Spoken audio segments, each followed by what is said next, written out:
checking out 10 absolute trash video games that somehow still manage to make millions and millions of dollars. Who would have thought?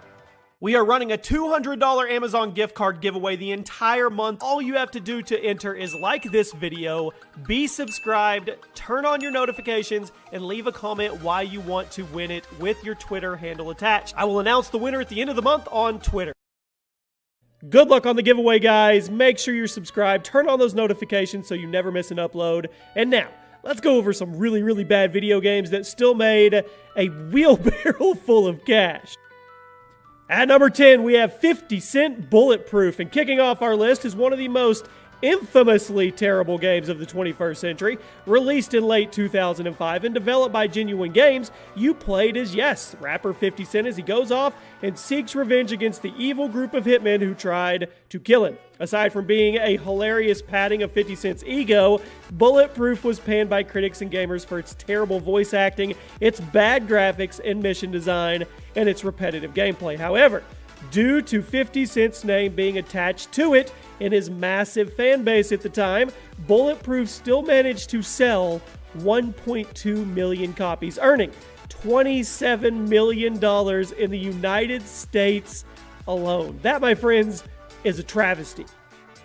At number 9, we have a game called Imagine Babies. Well, Baby Z, okay? I really don't know who the game was made for. Released for the Nintendo DS in October of 2007, Imagine Baby Z had you playing as a babysitter while you take care of a group of babies and you take advice from a stork in order to keep the babies happy while they're feeding, bathing, and entertain them, all right? Again, I have no idea who this game was made for, and it was destroyed by critics. But apparently, a lot of people wanted a babysitting simulator at the time because it sold over 200,000 copies in the UK alone. I guess there's a decent market for babysitting simulation games, I guess. I've never really wanted one myself, but people bought it.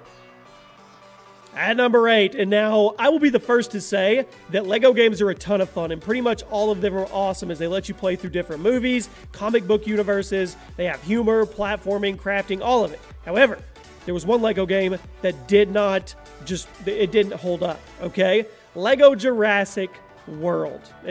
Something happened. I don't know what happened here, but it was released in the summer of 2015 alongside the movie Jurassic World, and the game lets you play all 3 of the original Jurassic Park movies as well as the new Jurassic World movie. That's cool.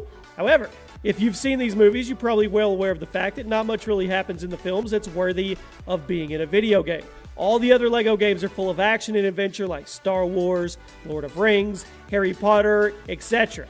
This led to LEGO Jurassic World being very boring and more of a go here and build this, now go here and build this, run away from that, go here, build this. You guys get what I'm saying here. Despite subpar reviews, LEGO Jurassic World still managed to sell 4 million copies in just under 5 months. I guess that's what happens when you have both the word LEGO and Jurassic World stamped on your game. At number 7, and this video game is no stranger to bad top 10 lists, Big Rid's Over the Road Racing. You've probably heard about the video game plenty of times due to its awfulness, and it is widely regarded as one of the worst games ever made in history.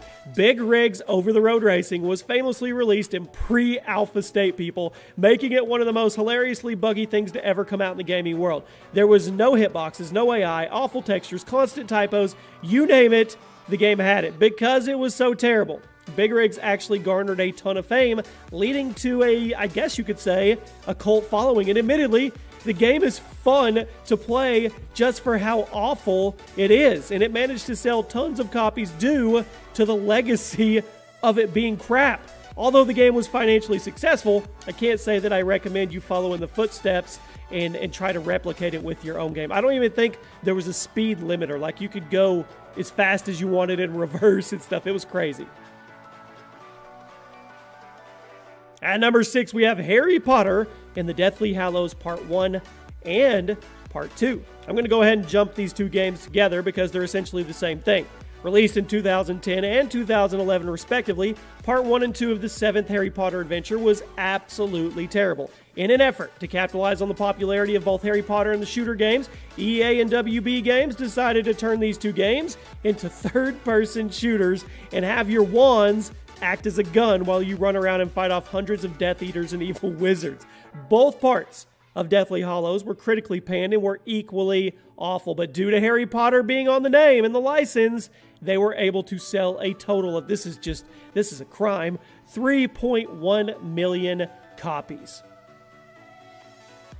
Cracking into the top 5 today, I hate garnering this with any Zelda games, but we have to. Zelda 2, Adventure of Link, and I don't like putting Zelda games on negative lists, but this one deserves to be here. After the first legendary Legend of Zelda game hit, Nintendo naturally wanted to continue the franchise. However, they let their 2D platforming roots get the better of them. They decided to turn Zelda into a side-scrolling game like Castlevania or Metroid. When the game was released, it was received decently and it sold great. But upon revisiting it today, many critics have come to the same conclusion. It's just not a good game. Sure, there's some fun elements, but it's very clear that Nintendo was trying to turn Zelda into another side-scroller, and it failed. Despite the subpar reception, Zelda 2 still managed to sell over 4.3 million copies, making it one of the best-selling NES games of all time, even though it's one of the worst, honestly. At number 4, Mario and Sonic at the Olympic Games. When the game was first revealed, gamers lost their minds. Mario and Sonic together? How can this even happen? In the same game? Well, okay, sign me up. I want to play. Released for the Wii in November of 2007, Mario and Sonic at the Olympic Games is full of minigames starring characters from both franchises playing sports you'd see at the Olympics. Cool idea. However, despite the hype and the novelty of having both Mario and Sonic in the same game, it was not fun. Nintendo and Sega played it very safe and just threw the characters into generic minigames, and they lost their fun very quickly. And the game had an overall feel of being just a lack of polish due to unresponsive motion controls, just no replayability. Regardless of the negative reception, Mario and Sonic at the Olympic Games was a huge hit, selling over 7 million copies on the Wii and the DS version, cranking out another 4.2 million copies sold for a total of 11 million copies across the two platforms. Now, I don't know about you guys. I would love to see a Mario Sonic crossover platforming game, but not a mini-game collection like this. At number 3, Pokémon Stadium 2. The first Pokémon Stadium was released in '99 in Japan, in 2000 in the US, and it was a smash hit. It finally brought Pokemon to the home consoles. Critical reception was a little mixed, but fans loved it and it sold extremely well, which obviously warranted a sequel. Pokemon Stadium 2 was released in 2000 in Japan and 2001 in the US and wasn't nearly as well received. While the gameplay was pretty much identical to the first game, the sequel felt stale and less interesting as it was more of an expansion rather than a true sequel, and it didn't really add anything new that the first one already had. Despite this, guess what? Pokemon Stadium 2 sold close to 3 million copies. At number 2, we have another Sonic game, Sonic the Hedgehog 2006. Widely regarded as one of the worst games of all time, up there with Big Rigs, Sonic 06 was meant to revive and reboot the Sonic name for his anniversary with a new next-gen 3D platforming adventure game.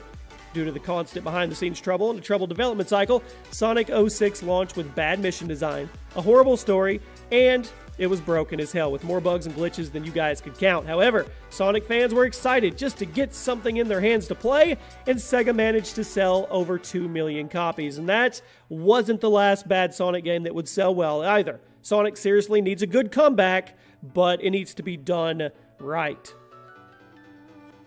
Okay, we've reached number 1, and we're going to culminate a series instead of one game, all right? Every Lost Planet game. The series is very, very confusing to me. It's a series of third-person shooters set in a sci-fi world, and it's known for massive monsters and aliens that you have to do battle with in order to survive, as well as the harsh environment itself. The first Lost Planet game was released in '06 in Japan and '07 in the US, and it was met with okay reviews as the concept was decent, the graphics were great at the time, but the gameplay was repetitive and the story was subpar. Okay, fast forward to Lost Planet 2, launched in 2010. Even worse reviews, due to its inability to fix any of the problems player had with the first game.